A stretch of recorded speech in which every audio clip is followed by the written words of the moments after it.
Bonjour et bienvenue sur Radio Mangalala. Dans cet épisode, on va parler du général Sylvain Ekenge. Eh bien, le général Sylvain Ekenge Efomi est une figure clé de l'armée congolaise, connu principalement pour son rôle de porte-parole des forces armées de la République démocratique du Congo, FARDC. Militaire de carrière, il s'est distingué par sa communication ferme, transparente et protocolaire, marquant un tournant dans la diffusion d'informations sur les opérations militaires et la sécurité nationale. Son accession au sein des FARDC l'a placé au cœur des événements récents en RDC, notamment la lutte contre les groupes armés dans l'est du pays et la gestion de la crise interne. Bien que les détails sur sa vie personnelle restent limités dans les sources publiques, sa carrière professionnelle est bien documentée à travers ses interventions médiatiques et responsabilités officielles. Les informations sur l'enfance et la jeunesse de Sylvain Ekenge sont rares et non exhaustivement publiques. Né en République démocratique du Congo, il a poursuivi une formation éducative qui l'a mené à l'ICC Bolenge, Institut chrétien du Congo à Bolenge, une institution éducative congolaise souvent associée à des formations générales ou professionnelles. Cette étape éducative semble avoir posé les bases de sa carrière, bien que les détails précis sur les années formatives ne soient pas largement disponibles. Comme beaucoup des officiers congolais, son parcours suggère une orientation précoce vers le service public et militaire influencé par le contexte instable de la RDC post-indépendance. Sylvain Ekenge a intégré le FARDC à une date non précise, mais sa trajectoire professionnelle est marquée par une progression rapide dans le domaine de la communication et de la stratégie militaire. Dès les années 2010, il occupe des postes liés à l'information au sein de l'armée. En mars 2020, il est mentionné en tant que porte-parole adjoint de FARDC lors d'une conférence de presse organisée par la MONUSCO. À cette occasion, il souligne l'importance de formation en droits de l'homme dispensée par l'ONU aux troupes congolaises, affirmant avoir personnellement bénéficié de ces sessions en notant leur impact positif sur le comportement des soldats lors des opérations contre les groupes armés comme les ADF au Nord Kivu. Par la suite, il gravit les échelons pour devenir commandant des services de communication et d'information de FARDC.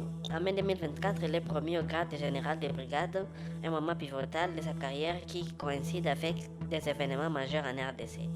Plus tard, il accède au rang de général-major, renforçant son autorité en tant que voix officielle de l'armée. Dans ce rôle, il est responsable de diffusion d'informations sur les opérations militaires, les avancées contre les rebelles et les mesures internes pour assurer l'intégrité des forces armées. Ekenge est reconnu pour sa rigueur et son engagement envers la transparence. En novembre 2025, il annonce publiquement l'interpellation et la mise en résidence surveillée de plusieurs généraux et officiers supérieurs pour des infractions graves contre la sécurité d'État, soulignant que nul n'est au-dessus de la loi et marquant un renouveau dans la lutte contre la corruption au sein des FARDC. Cette approche a été saluée par un pilier de réformes contribuant à restaurer la confiance dans l'institution militaire. L'un des moments les plus marquants de la carrière de Kenge est son intervention lors de la tentative de coup d'État le 19 mai 2024. En tant que porte-parole, il a annoncé à la télévision nationale que l'attaque menée par Christian Malanga, un opposant et ancien officier congolais, a été déjouée par les forces de défense. L'assaut visait le palais présidentiel et la résidence de Vital Kamerhe, alors proche allié du président Félix Tshisekedi. Et Kenge déclare que les coups d'État étouffés dans l'œuf et que plusieurs assaillants, dont des étrangers, ont été arrêtés. Il révèle également que Malanga avait tenté un coup similaire en 2017 sans succès. Cette communication rapide et claire a contribué à stabiliser la situation et à informer le public. Au-delà de cette crise, Ekenge est activement impliqué dans la communication sur les conflits dans l'est du pays. En mai 2024, lors de commémoration des soldats tombés au combat, il rappelle l'histoire victorieuse de l'armée congolaise et affirme que le FARDC continuera à défendre l'intégrité territoriale quoi qu'il en coûte, en référence aux batailles contre les M23 et d'autres groupes armés soutenus par des puissances étrangères. En octobre 2025, dans une interview avec DW, il insiste sur la détermination de la RDC à repousser les violations de cessez-le-feu par l'AFC M23, déclarant « On ne va pas les laisser faire ».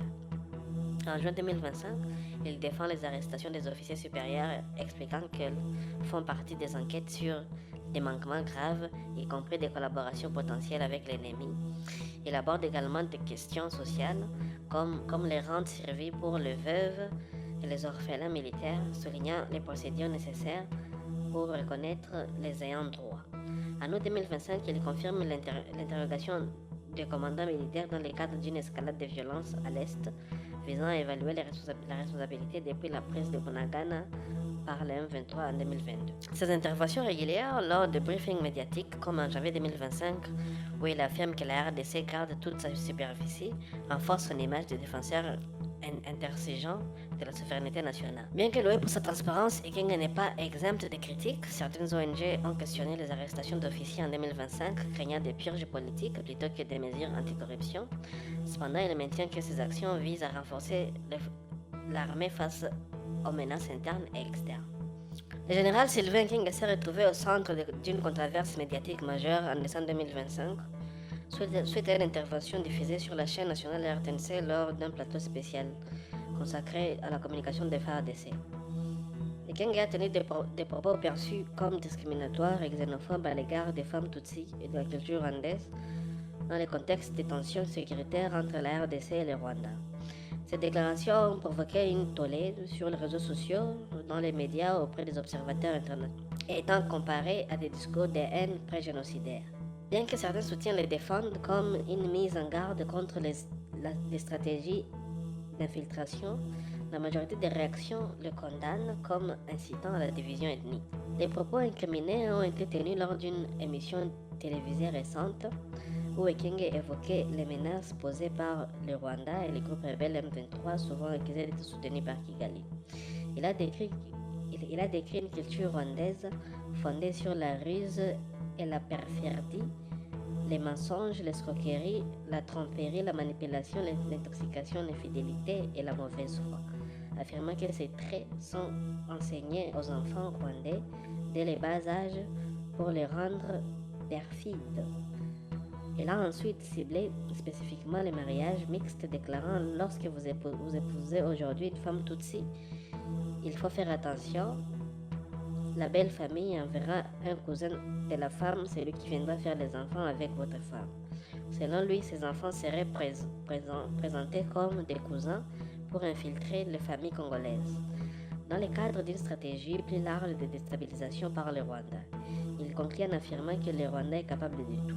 Dans un discours plus large sur les arrestations récentes d'officiers congolais soupçonnés de collaboration avec le Rwanda, Ekenge présente comme des manipulations rwandaises.